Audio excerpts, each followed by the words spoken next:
শিশু বা বাচ্চাদের ক্ষেত্রে হোমিওপ্যাথি ঔষধ অ্যাব্রোটেনাম কখন ব্যবহার করা যায়? যদি দেখেন বাচ্চারা অত্যন্ত বদমেজাজ, নিষ্ঠুর, মায়াদয়াহীন এবং বাচাল প্রকৃতির, মুখে মুখে তর্ক করে, সেক্ষেত্রে সেই বাচ্চার যে কোনো শারীরিক অসুবিধার জন্য এই হোমিওপ্যাথি ঔষধ অ্যাব্রোটেনাম ভীষণ ভীষণ এফেক্টিভ।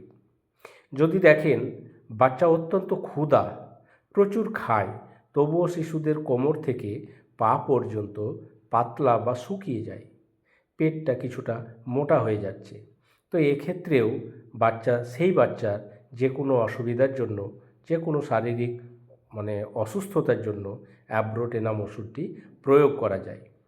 যদি দেখেন সদ্যজাত শিশুদের নাভি অনেক দিন পর্যন্ত শুকাতে চাইছে না, নাভি থেকে রক্তরস বা পুঁজযুক্ত রক্তরস বের হয়, তাহলে সেক্ষেত্রেও সেই বাচ্চার জন্য অ্যাব্রোটেনাম ওষুধটি ভীষণ গুরুত্বপূর্ণ। আপনারা এই অ্যাব্রোটেনাম ওষুধটি 6 বা 30 পাওয়ারে ব্যবহার করতে পারেন। 2 ফোঁটা বা 1 ফোঁটা করে বাচ্চার বয়স অনুযায়ী আপনারা 7 থেকে 10 দিন পর্যন্ত প্রয়োগ করতে পারেন। ধন্যবাদ।